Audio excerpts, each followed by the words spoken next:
তুমি শুধু আমাকে একটা বার সুযোগ দাও। আমি আপনাকে একটা কথা বলি, হাজবেন্ড 12 ঘন্টা কাজ করে আসার পর ওয়াইফকে কল দিবে, সুখ দুঃখের কথা বলবে বা বিভিন্ন কথা জিজ্ঞেস করবে। ওরে সন্ধ্যা 6টা বাজে আমি কল দিলে বলবে হ্যাঁ বলো কি হয়েছে, প্রথম শব্দটাই হচ্ছে ওর এটা।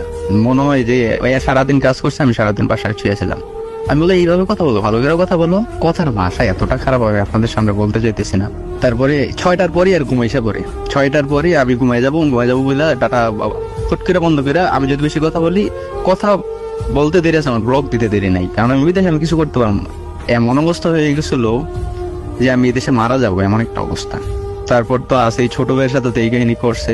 তারপর আমার থেকে বড় 10 বছরের, সে সৌদি থাকে, সে তার সাথে কথা বলে, ওই ভাই ওরে জান কলিজা বলে ডাকে, ওই ভাই থেকে সে টাকা আনে, এইটা আনে সেইটা আনে।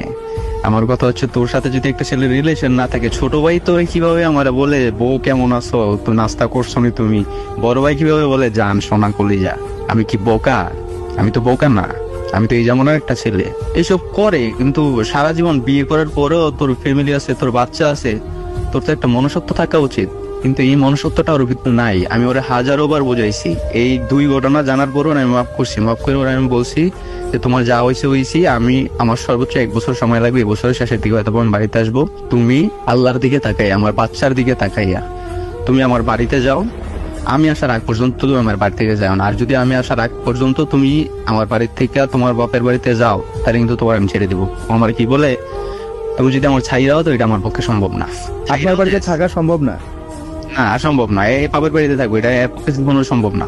বাবার বাসায় গেছে আবার, ওরা আমি অনেক রিকোয়েস্ট করে ওর হাতে পায়ে ধরে, বউ সোনার লক্ষ্মী, ওরা আমি ভালোবাসা দিয়েও আমার কাছে রাখার চেষ্টা করছি, ভয় দেখেও রাখার চেষ্টা করছি। মানে ওরা আমি এমনও বলছি, দেখ তোর কাবিনের টাকা 1.5 লাখ টাকা, এটা আমার 1 মাসের বেতনও না, আমি কিন্তু তো ছাড়িয়ে দিতে পারবো যে কোনো সময়। এইভাবেও চেষ্টা করছি, এইটাও হয় নাই। এখন আমার কাছ থেকে 3 লাখ টাকা দাবি করে, আমার কাবিন 1.5 লাখ টাকা, কিন্তু 3 লাখ টাকা কেন দিব?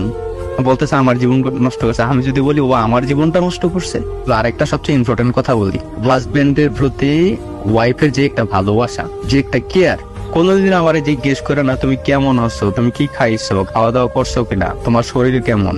মানে হাজবেন্ডের প্রতি ওয়াইফের যে একটা মায়া টান ভালোবাসা, এই জিনিসটা ওর মধ্যে বিন্দু পরিমাণ নাই। আমি হয়তো আপনারা গুছাইয়া বলতে পারতেছি না, কারণ আমার মনের মধ্যে অনেক কষ্ট। আমার বাচ্চাটার সাথে আমি 2 মাস যাবত কথা বলতে পারি না। একটা মা কতটা ভালো হইলে সে তার বাচ্চারে তার বাবা সম্পর্কে বলতে পারে, তোমার বাবা মদ খায়, গাঁজা খায়, তোমার বাবা অন্য মেয়েদের সাথে কথা বলে, তোমার বাবা পচা। তো আমার ছেলেও ছোট মানুষ, আমার ছেলে এইটা কেউ যদি জিজ্ঞেস করে তোর বাবা কই, বলে যে আমার বাবা ভালো না, আমার বাবা মদ খায়, গাঁজা খায়, অন্য মেয়েদের সাথে কথা বলে। আমার ছেলেটা লাস্ট 2 মাস যাবত আমাকে বাবা বলে ডাকতে না।